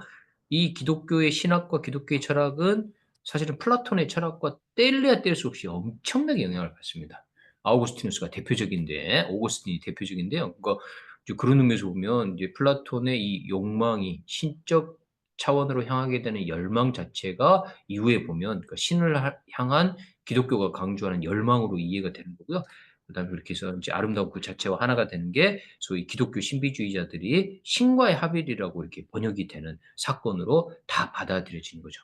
그 뭐 우리가 아는 그래서 기독교 신학은 사실은 히랍 철학, 특히 플라톤의 철학을 빼놓고 나서는 이해하기가 어렵다고 봐도 과언이 아닙니다. 같은 맥락들을 가지고 있다라고 이렇게 말씀드릴 수 있겠죠. 혹시 뭐 질문이나 코멘트 있으시면 네. 그럼 이제 네 말씀. 네. 에로스에 대해서는 예, 처음 들어보는 오, 말씀. 예, 예. 그렇게 에로스는 그 사랑입니다. 사랑. 우리가 보통 이제 에로스를 이제 사랑, 러브라고 번역하는데 사실은 이제 에로스는 사랑이라는 게 이제 사랑하는 게 사랑의 대상하고 결합하고 싶은 욕망인 거잖아요. 근데 그게 우리가 소위 이제 육체적 사랑도 있지만 학문에 대한 사랑도 있고 철학에 대한 사랑도 있고 예술에 대한 사랑도 있고 신에 대한 사랑도 있으니까 모든 사랑은 항상 자기 바깥에 있는 아름답고 좋은 것을 갈망하고 그것과 결합했을 때 인간한테 기쁨을 주는 거죠. 그래서 이제 인간 영혼이 신적인 세계에 있다가 다시 이쪽 세상으로 왔기 때문에 인간의 영혼이 다시 신적 세계로 돌아가려고 하는 신에 대한 열망과 사랑이 신과 결합하게 만들고 신을 향하게 만드는 힘이 된다는 거죠. 그러니까 그런 의미에서 보면 종교적 열망, 종교적 사랑도 사실은 이제 에로스인 거죠. 성적인 거 포함해 갖고. 자, 그러면 이 다음에 삶의 창조가 기쁨이라고 하는 거를 말씀을 드릴게요. 사실은 이게 그 삶의 창조가 기쁨, 그 신의 창조 인간의 잠재력 했을 때 이제 뭐 구약에 나오잖아요. 인간이 이제 저기 신들이 이제 우리 이미지대로 만들자 그랬을 때 신이 인간의 이미지대로 이게 인간을 신의 이미지대로 만들어도 뭐가 신의 이미지냐라고 했을 때 그게 어쨌든 기독교 철학자뿐만 아니라 이제 플라톤 철학의 경우에는 신이 자기에게 있는 로고스를 인간에게 심어준 거잖아요. 그래서 인간은 신을 닮았어요. 어떤 점에서 이부 신이 팔이 두 개 있고 다리가 두 개 있을 리가 없잖아요. 그건 이제 의인화된 신개념이고 이 초월적이고 형이상학적 근원으로서의 신은 그 지성 그 자체여서 인간에게 그 지적인 지성을 이렇게 담아줬기 때문에 이 지성을 통해서 이 신에게 되도록 그다음에 이제 지성과 더불어서 뭐죠? 에로스적인 열망도 신 속에 심어줬기 때문에 이 지성과 열망을 그러니까 사랑을 가지고 신에게 되돌아가는 일을 하고요. 그다음에 동시에 이제 플라톤 철학을 포함해 갖고 이 소위 히랍 철학의 신관념에서 굉장히 중요한 게 뭐냐면요. 기독교도 사실은 이제 창세기라고 하는 거가 뭐부터 시작합니까? 신의 창조 얘기부터 시작을 하잖아요. 그 신이 우주를 창조하고 인간도 창조하고 다 창조 끝나고 나니까 보기가 너무 좋고 아름답다라는 얘기가 그 신이 만족한 것들 아름다운 것들을 창조해서 만족한다고 하면 이제 플라톤 철학에서 소위 신적 관계 상태에서 아까 뮤지신이 대표적이었지만 신에게 접신되면 신이 했던 것처럼 인간이 뭔가를 새롭게 만들고 창조를 하는 거죠. 그래서 이 플로티누스와 같은 플라톤의 철학을 더욱더 신비주의적으로 해석한 이 로마 철학자 같은 경우에 뭐라고 얘기를 하냐면요. 신은 왜 창조를 했는가 그러면 신은 완벽하고 완전하니까 창조를 했다는 거죠. 모든 완벽하고 완전한 존재는 자기 바깥으로 자기를 분출하는 창조 행위를 하는 거고 그 다음에 인간도 신을 가장 닮을 때는 언제냐? 인간도 뭔가를 창조할 때 신과 가장 닮아 있다는 거죠. 그러니까 자식을 낳는 것부터 시작해가지고 예술 작품 만드는 거, 글을 쓰는 거, 그 다음에 이제 더 나가면 뭐죠? 자기 삶을 창조하는 거죠. 그러니까 시간과 공간 속에서 신이 준 지성과 신이 준 사랑을 가지고 남들과 전혀 다른 방식으로 자기 삶을 독창적으로 창조하면 그게 신에 가장 닮는 행위라고 하는 거죠.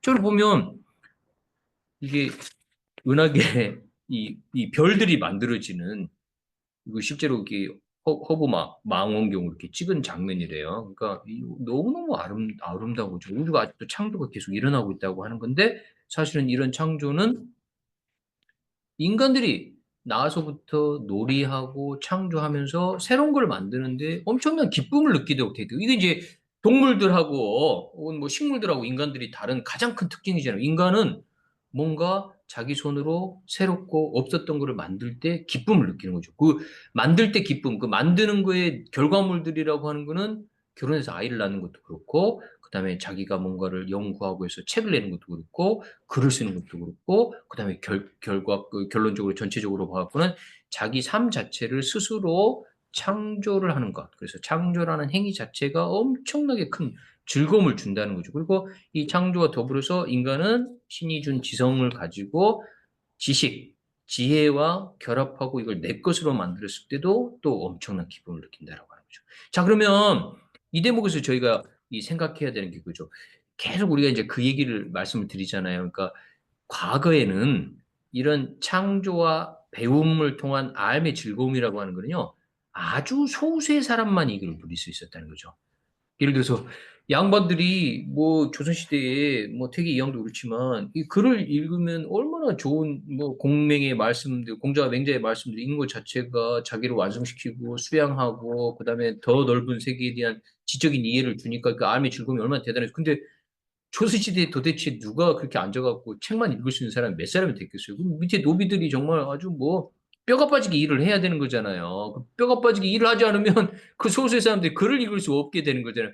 그런 의미에서 보면 인류 역사에 글을 읽을 수 있는 사람도 엄청나게 적었지만 그 글을 통해서 삶의 즐거움 혹은 자기 삶을 창조하는 즐거움을 인류의 대부분은 가졌던 적이 없는 거죠. 뭐 태어나서 엄청나게 힘들게 살거나 먹고 사는 것도 힘들고 그래서 고통스럽게 살다가 죽어간 사람들이 대부분이었고 이 뭐 질병으로부터 빈곤으로부터 그다음에 위험으로부터 안전한 상태에서 마음껏 배우고 즐겁게 창조하고 뭔가 이렇게 이 삶을 이렇게 자기 삶을 창조했던 인간이 있었던 시대는 지금 와서 처음이라는 거죠. 지금 와서 처음.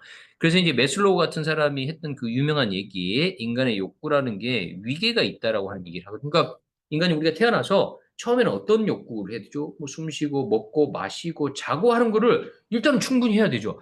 그런 다음에는 야, 내가 이 주변 사람들이나 이웃으로부터 위험을 겪지 않게 된 거, 범죄 같은 것도 싫었고, 이거를 안 겪을 때, 그 다음에 비로소 사람들이 뭐가 되죠? 그러니까 생리적 욕구가 충족이 되고, 기본적으로 안전에 대한 욕구가 충족된 다음에 사람들은 남과 교류하고, 남과 이렇게 이 더불어서 지내는 법을 할 수 있는 거죠. 뭐 우리 옛날에 속담에 그게 뭐 있습니까?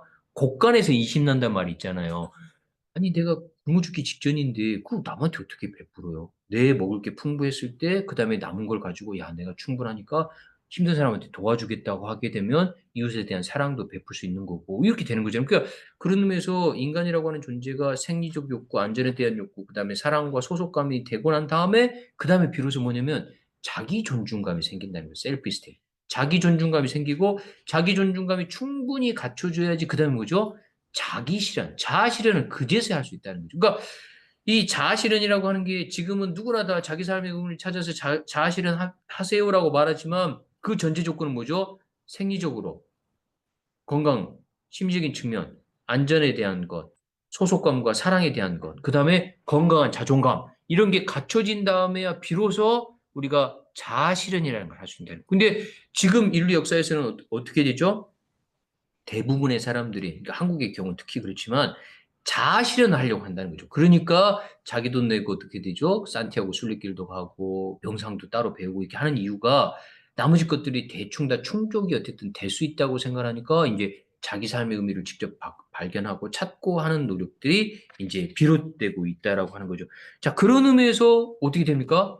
앞으로 사회를 생각을 해보면요. 앞으로는 지금도 그렇잖아요. 이제 우리 선생님들 젊으셨을 때는 소가 밥 갈았잖아요. 소가 논도 갈고 밭도 이렇게 갈았죠. 인간이 못하면 소가 했으니까 지금 어떻습니까? 기계가 다 하잖아요. 그 조금 더 있으면 어떻게 되죠? 농사를 AI가 지을 가능성이 많잖아요. 밭 갈고 농 갈고 씨 뿌리고 심지어 수확하고 이 모든 거를 기계가 다 하는 건데 그 기계조차도 사람이 안 움직여도 될 시대가 반드시 온다는 거죠. 그러면 인간은 뭐 합니까? 이게 이제 기계가 엄청나게 많은 양의 식량과 공산품도 마찬가지죠. 지금 공산품도 그 공장에서 로봇들이 다 만드는 거잖아요. 이제 그런 상태에서 인간이 에너지원, 뭐 태양열이 됐든 뭐가 됐든 간에 에너지의 비용까지 낮아진 상태에서 AI가 생산을 하고 식량 생산을 하게 되면 인간이 할 일이 없어진다는 거죠. 그러면 인간은 뭘 해야 됩니까? 일주일에 지금 우리가 5일 근무하잖아요. 5일 근무가 4일 근무가 되는 거죠. 그다음에 더 되게 되면 3일 근무가 되는 거죠. 2일 근무가 되는 거죠. 하루만 근무해도 되는 거죠. 나중에는 일주일 내내 일 안 해도 되는 시대가 온다. 네. 그런 시대가 올 것 같지 않습니까? 그렇게 되면 인간이 뭘 하냐는 거죠. 인간이 뭘 하겠습니까? 인간이 할 게 자기 삶의 의미를 발견하고 자기 삶을 자기식으로 예술하거나 창조하거나 그거 하는 거 말고는 할 일이 없어진다는 거예요. 그러니까 문화예술이 됐든 간에 이런 시대가 사실은 얼마 안 남았다는 거죠. 지금 이제 저가 어렸을 때만 하더라도 외가가 밀양이었고요. 밀양에서 이제 초등학교 다니기 전에 살았거든요. 그러면 밀양에 그때 전기가 안 들어왔습니다. 밀양이라고 하는 곳에 전기도 안 들어왔지만요. 뒷산에 늑대가 울었어요. 그래서 제가 대학생들한테 수업하면서 아이고 여러분 제가 초등학교 들어가기 전에는 외갓집에 살았었는데요. 뒷산에서 늑대가 울었으면 애들이 다 거짓말이라고 하는 거예요. 늑대가 물었잖아요. 늑대가 애들도 물어가고 그랬었거든요. 그러니까 지금 생각하면 상상도 못하는 거. 물론 이제 지금은 이제 환경보호를 잘해가지고 이제 멧돼지까지 생긴 거잖아요. 그 멧돼지가 동네까지 내려오긴 하지만 그렇게 되기까지 얼마나 시간이 많이 걸렸어. 근데 이제 그런 의미에서 보면 어떻게 됩니까? 한 번도 생각하지 못했던 시대를 우리가 지금 맞이하고 있는 거죠. 그러니까 이제 앞으로 미래 사회는 더더군다나 인간의 뭐라고 표현해야 되죠? 긍정적이고 적극적인 에너지들을 표출하는 시대가 된다라고 합니다. 그런 의미에서 보면 인간의 열정 혹은 인간의 에로스적 에너지를 어떤 방식으로든 즐겁게 표출하고 그거를 집단적으로 하게 되는 그런 세상이 올 거라는 거죠. 이게 이제 저희가 다섯 번째까지 얘기를 한 겁니다. 그러니까 이런 사회의 변화를 종교가 포착하고 종교가 그걸 도와줘야 된다는 얘기예요. 이거를 도와주지 않으면, 그래서 예를 들어서 보면, 아까 선생님도 얘기하셨지만, 기독교가 사람들이 먹고 살기 너무 힘들어요. 그래서 그 사람들한테 뭐라고 얘기냐면, 야, 네가 이번 생에는 되게 힘들고 고통스럽지. 그래서 살아있을 때 그 고통으로부터 벗어날 수 없어. 그치만 네가 예수 이름을 믿고 구원을 받으면 어떻게 돼요? 죽어서 천국 간다. 죽어서 천국 간다. 그치만 그렇게 되기 위해서는 네가 일단 죄인이라는 걸 인정을 해야 돼. 그 다음에 예수 이름으로만 구원받을 수 있다는 사실도 인정을 하고, 네가 진짜 예수를 정말 믿고 거듭나게 되면 네가 구원받아가지고 천국으로 간다고 얘기해요. 그런데 지금 젊은 사람들 입장에서 보면 옛날 사람들이 살았던 것만큼 이 지상의 삶이 고통스러운가요? 아침 식사하시면 그렇게 먹는 거가 너무 힘든 건가? 아니면 뭐 일제가 우리를 침략해갖고 뭐 징용하고 뭐 이런 시대가 아닌 거잖아요. 그러니까 이 젊은 사람 입장에서 보면 삶이 고통으로 되고 그다음에 너무 고통스러워서 나는 죽어서 꼭 천국 가고 싶어요라는 생각을 안 하는 거예요. 다시 말하자면 수천 년 동안 인간들은 앞서 이제 살펴본 뭐죠? 이 매슬로우 얘기를 따지면 생리적 욕구, 제일 밑에 욕구고 충족 안 돼갖고 그것 때문에 여지껏 고통을 받아왔다고 하면 지금은 이 생리적 욕구를 충족시켜주는 방식의 종교적 교리를 얘기하면 아무도 안 받아들인다는 거죠. 아무도. 그러니까 뭘 얘기해야 되는 거죠? 자아실현. 자아실현의 욕구를 종교가 얘기를 해야 된다는 거죠. 종교가 뭐 이기적으로 뭐 예를 들어서 뭐 이렇게 네 먹고 잘 살고 이런 걸 잘 할 수 있어라고 하는 거는 옛날에 못 먹고 못 살았을 때는 이 발버둥을 쳐서라도 예수 이름으로 혹은 뭐 부처님 이름으로 제발 잘 되게 해주세요. 제발 돈이 생기게 해주세요. 제발 이번 생에 뭐 하게 해주세요. 그리고 이번 생이 안 되면 다음 생에라도 혹은 죽어서 천국이라도 가게 해주세요. 그러면 지금은 이제 그런 거 가지고 종교가 될 수 없는 시대가 돼버렸다는 거죠. 근데 이거를 이해를 못하고 계속 그 얘기를 하면 어떻게 되는 거죠? 종교가 가차없이 버림을 받게 되는 세상이 된 거죠. 그 다음에 또 한 가지는 뭐냐면요. 한국이 아까 말씀처럼 변화가 너무 막직해서 한국처럼 갈등이 많은 사회가 없습니다. 한국이 얼마나 변화가 심하냐면요. 그러니까 사람들이 변화하는 게 무조건 좋은 게 아니죠. 변화도 감당할 수 있는 수준과 속도로 변해야 되는데 우리나라는 어떻게 되죠? 너무 빨리, 너무 급하게 엄청나게 변화해서 사람들이 이 다음 변화가 뭔지를 알 수가 없습니다. 뭔지를 알 수. 그러니까 생각을 해보세요. 제 어렸을 때 늑대가 울었다고 하면 신장로 어디 있습니까? 아스팔트도 없고 흙길이고 뭐 늑대가 울고 전기도 안 들었다고. 지금은 어디 스마트폰이라고 하는 걸 우리가 꿈에도 꾼 적이 있습니까? 그러니까 한국이 전 세계 지금 있는 국가 중에 이렇게 빨리 제일 가난한 나라에서 이렇게 빨리 제일 부유한 나라로 올라간 이 간극이 이렇게 빠른 나라가 전 세계에서 우리나라 유일합니다. 지금 어르신 세대하고 저희 세대하고 젊은 세대는 완전히 다른 세상을 살고 있어요. 그래서 이 종교에서 연배가 높으신 뭐 조계전 총무원장이라든지 주교님들이 무슨 얘기하면 그 주교님들이 살았던 세계의 종교하고 지금 젊은 친구들이 생각하는 시대의 종교가 뭐 예컨대 조선시대하고 21세기하고 차이 나는 것처럼 너무 차이가 나서 이게 말이 안 되는. 그래서 한국이 보시면 영국에서 21년에 조사했는데요. 12개 항목 중에 갈등 지수가 7개에서 1등이에요. 세계 1등이에요. 세계 1등. 예를 들어서 정치적 갈등 이거 생각하면요. 한국은 이 작은 나라인데도 북한하고 남한도 갈등하지만 대한민국 내부에서도 좌우라는 게 엄청난 갈등이에요. 그 다음에 예를 들어서 성별. 남성, 여성 갈등이라는 게 예전엔 여자들이 아주 꼼짝 못하게 6.25 500년 깔아뭉갰다고 하면 지금은 이제 여성들이 다 뒤집었죠. 다 뒤집어서 이 여성 차별적 얘기 잘못했다고 하면 대학부터 회사에서 잘리는 거예요. 잘리는 거. 그러니까 이게 불과 몇십 년 사이 이게 다 변했다는 거죠. 그런 의미에서 한국이 엄청난 갈등 사회인데 사실은 종교가 그 갈등을 완화시키고 포용하는 굉장히 중요한 역할을 해야 되는데 한국에서 종교가 어떻게 합니까? 갈등을 포용하기는커녕 갈등을 증폭시키는 역할들을 더 많이 해요. 근데 이제 개신교의 일부 목사님들의 경우에 그렇잖아요. 종교 이름으로 정치적 갈등도 증폭시키고 이렇게 하니까 사람들이 보면 어떻게 합니까? 야, 그렇지 않아도 한국 사회에서 살기 너무 힘들어 죽겠는데 세상에 종교가 그 갈등을 더 증폭시키네. 종교가 포용하고 받아들이고 원수도 사랑하고 그다음에 열린 마음으로 인내천하고 사인여천하고 이렇게도 모자란다고 맨날 말은 하지만 실제에서는 어떻게 돼요? 그 갈등을 증폭시키니까 무종교인이 종교를 좋게 바라볼 리가 없는 거죠. 그런 의미에서 한국 사회가 갈등 사회라고 하는 거. 그래서 그렇지만 또 동시에 뭐죠? 이 천도교가 말하는 후천개벽이라고 하는 거는 제가 볼 때는 굉장히 중요한 가르침입니다. 무슨 얘기냐? 21세기가 전 세계가 지금 다 격변기를 겪고 있는 거죠. 기후부터 시작해서 모든 게 격변기를 겪고 있는데 이 격변기를 겪고 있는 전 세계 나라 중에서 가장 큰 격변기를 겪고 있는 나라가 우리나라인 거죠. 예를 들어서 이제 남과 북을 생각을 해보면요. 공산주의 국가가 남아있는 게 북한밖에 없는 거잖아요. 진짜 공산주의 국가가. 자본주의 국가도요.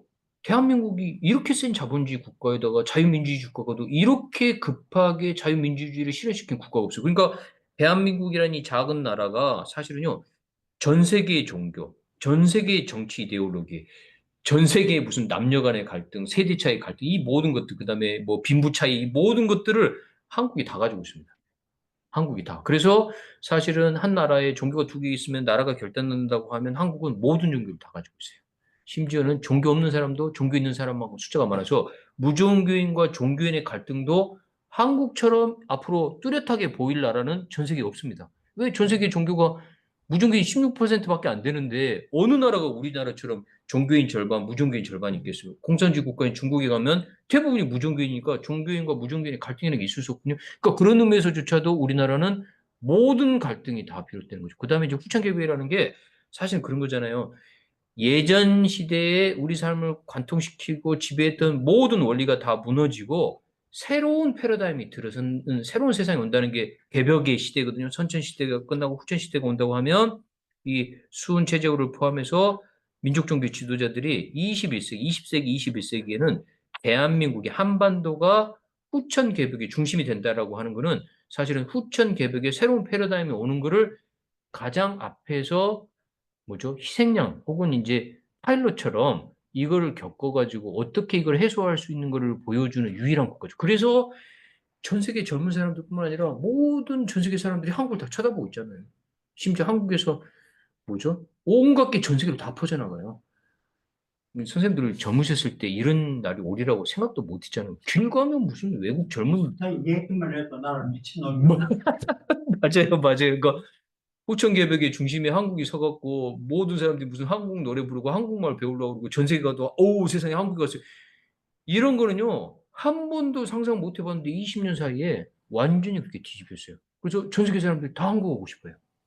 이게 실제로 1976년도부터요. 네, 94년도까지 어떤 UN에서 근무했거든요. 아 그러셨어요? 네. 네, 그래서 네, 동남아, 아프리카, 네. 남미중계 했는데 네. 그때 쭉 내내 나는 한국 사람이라고 하는 열등의식 속에서 그렇죠, 그렇죠. 그러실 수 있죠. 충분히. 네, 그랬어요. 네, 자, 그러면서 요새 우리 국력이 바뀌었는데 그렇죠. 네. 지금 내가 그 자리에 있었다면 와, 완전히 달랐을 텐데 180도 다른 네. 거죠. 그때는 정말 이렇게 네, 한국 사람 어디 가면 김치 먹으면 또 이제 눈치 보이고 마늘 냄새 난다, 김치 냄새 나는데 지금 보세요 외국 사람들이 마늘 냄새 나다고 일제 시대 때 살았거든요. 네. 깨는 사람들로 마늘 냄새 나도 네. 마늘 했는데 그래서 그냥 불이 푹 죽고 이제 그래. 그다음에 이제 우리가 일본 사람들에 대해서 얼마나 열등감 느꼈어요. 그 지금 한국 사람들이 누가 일본한테 열등감 느껴요? 그래. 해볼만 하다가 아니라 우리가 이기는 분야도 많잖아요. 그러니까 이게 정말 불과 100년도 안 된 사이에 진짜 천지개벽, 후천개벽이 온 거죠. 그러니까 그 얘기를 하는 겁니다. 그래서 이제 그게 이제 대표적으로 동학의 수훈 최재우 대신사가 이 얘기를 한 거죠. 그러니까 서양이 이렇게 세가지고 동양을 완전히 뭐 아편 전쟁이라는 게 영국이라는 조그마한 나라가 중국을 박살을 내는 거잖아요. 그러니까 그걸 보니까 조선 사람들이 멘탈이 붕괴된 거죠. 그러니까 세상에 중국이 얼마나 전 세계에서 가장 중심 국가고 센 나라인데 그거를 영국이라고 하는 이 코쟁이들이 기독교인들이 와가지고 중국을 두 번이나 전쟁을 박살을 내는 거잖아요. 그걸 보고 나서 야 이제는 우리는 기독교를 받아들여가지고 우리가 기독교인이 되지 않고서는 이걸 못 이긴다든지 아니면 뭐죠? 이 중국을 다시 중심으로 삼아갖고 우리가 철저하게 쇄국하지 않으면 우리도 이렇게 망한다. 그러니까 철저한 쇄국 아니면 완전히 그쪽 나라 걸 모든 걸 다 받아들여야 돼서 극단과 극단을 했을 때 순 대신사는 뭐라고 얘기했냐면 서양도 동양도 조선도 하늘님의 천도를 다 가지고 있다. 어느 시대나 어느 때나 다 천도를 가지고 있는데 그래서 쟤네들만 천도를 가지고 있는 게 아니야. 쟤네들도 가지고 있고 우리도 가지고 있고 중국만 가지고 있는 거 우리도 가지고 있어. 그런데 이 천도를 우리식으로 이해하고 받아들이고 실제로 그거를 사람들하고의 관계에서 사회 속에서 진짜로 실천하는가 안 하는가가 천도를 가지고 있는 것보다 더 중요하다고 얘기를 한 거죠.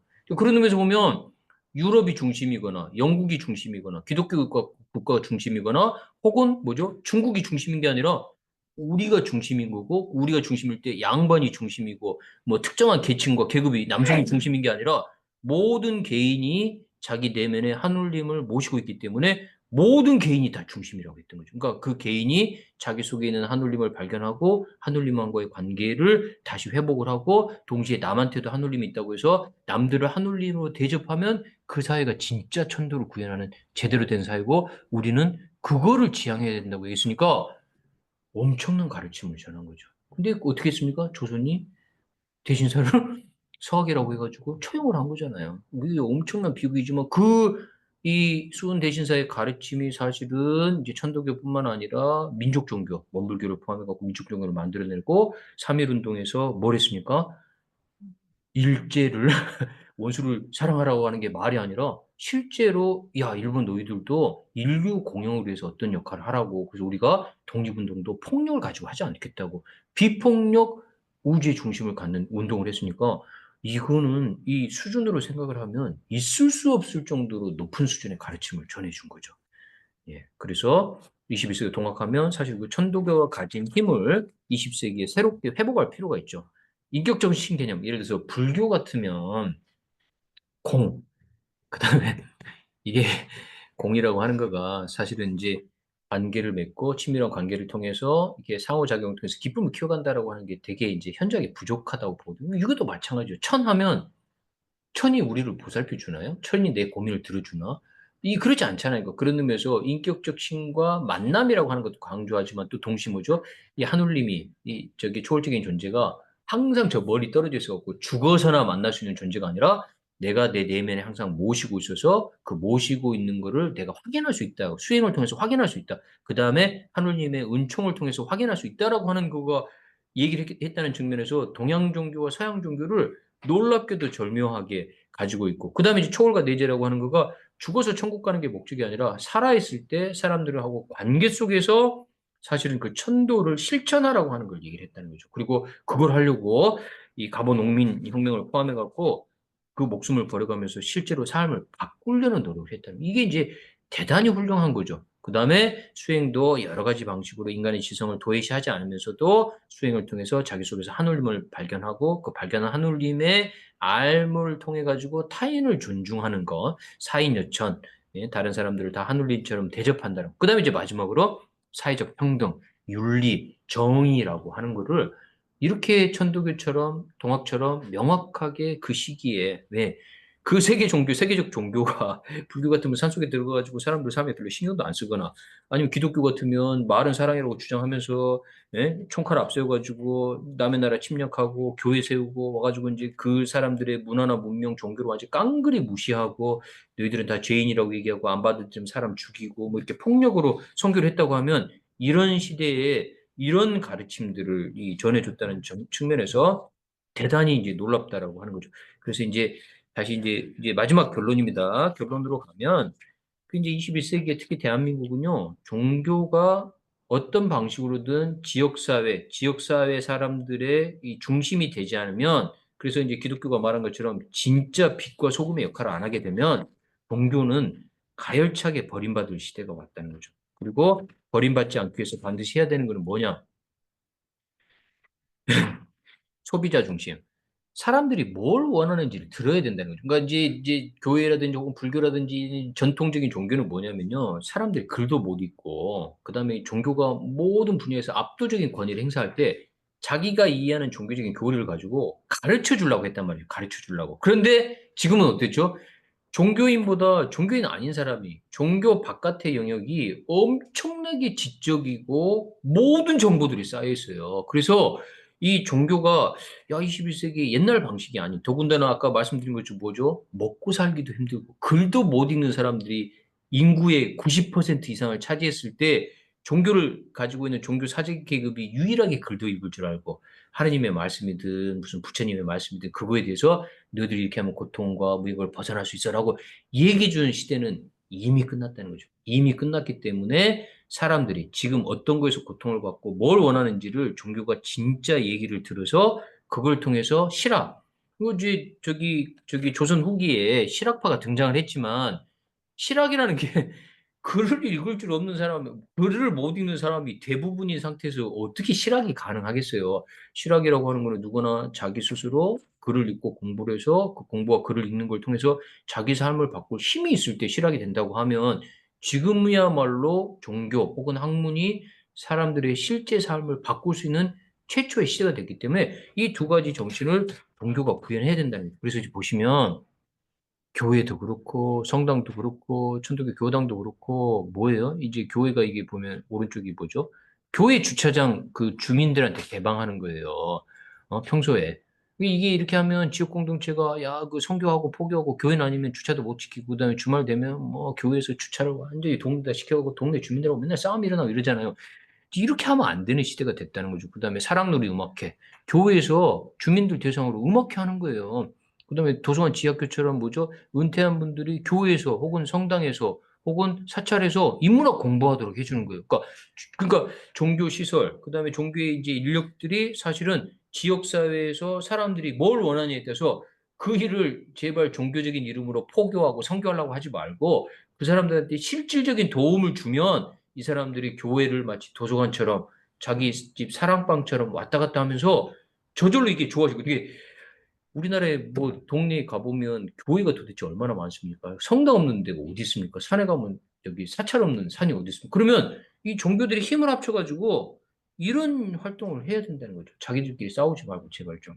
그다음에 이거를 남한테 가르치려고 하지 말고 이런 활동들을 하는 시대가 돼야지. 그래서 종교가 인간들에게 웃음을 주는 역할을 해야 되는 시대가 왔고, 그다음에 웃으려고 하면 뭐죠? 개하고 고양이하고 기독교인하고 불교인하고 불교인하고 원불교인하고 원불교인 천도교인하고 함께 어우러서 종교라는 이름으로 함께 어우러서 뭘 해야지 종교끼리 싸우고 갈등하고 네 종교 올래 내 종교 올래 그다음에 특정한 종교 내에서도 네가 올래 내가 올래 싸우는 걸 이렇게 사람들한테 보여주면 60% 무종교인은요 야 21세기 도대체 종교를 왜 믿어 종교 믿고 저렇게 망가지는 데서 종교를 더 빨리 떠난다는 거죠 더 빨리 떠나는 그리고 이게 이제 심각한 게 그거예요 언론이 언론이 있잖아요. 무종교인이 종교인보다 많기 때문에 종교를 어떻게 돼요? 종교의 부정적인 모습과 종교를 비판하는 기사를 쓰게 되면 사람들이 조회수가 올라가고 그 기사는 좋아하는 거예요. 그런데 종교가 이런 좋은 일하고 종교에 이런 점에서 의미가 있습니다라고 기사 쓰면 사람들이 안 본다는 얘기죠. 그 다음에 종교가 이런 의미가 있습니다라도 기독교인이 기독교가 이렇게 좋아요 얘기하면 불교인은 안 쳐다보죠. 불교인이 불교가 이렇게 좋아하면 기독교는 안 쳐다보죠. 그러니까 사실은 이게 종교를 홍보하고 종교의 좋은 이미지를 쌓기로 친다고 하면 지금처럼 어려운 시대가 없다는 거죠. 그렇죠? 특정한 신종교가 나쁜 짓 하잖아요. 그럼 사람들 다 뭐라고 생각을 해요? 종교를 요즘 사람들이 믿으면 이건 제정신이 아닌 거라고 생각해요. 특히나 젊은 사람들은. 네? 그런 의미에서 종교가 엄청난 위기에 빠진 건 맞지만 동시에 뭐죠? 한국 사람들은 엄청나게 종교가 제대로 된 방식으로 역할을 해주기를 지금처럼 더 많이 원할 때가 없다고 봐도 과언이 아니죠. 그래서 자꾸 신종교에 빠져서 나쁜 일이 벌어지는 이유가 거기에 있는 거죠. 그리고 템플스테이를 600만 명이 넘게 템플스테이를 가지만 그 동기간에 불교인이 300만 명이 줄었다는 사실이 그럼 이거를 너무 아니 템플스테이를 600만 명이 갔는데 불교 사찰 스님 되려고 하는 사람이 500명에서 60명으로 줄였다는 얘기는 야 이게 심각한 얘기죠. 자 그럼 오늘 여기까지 다 말씀을 드렸고요. 혹시 질문이나 코멘트 있으시면 제가 한 10분 정도 받고 마칠까 합니다. 네.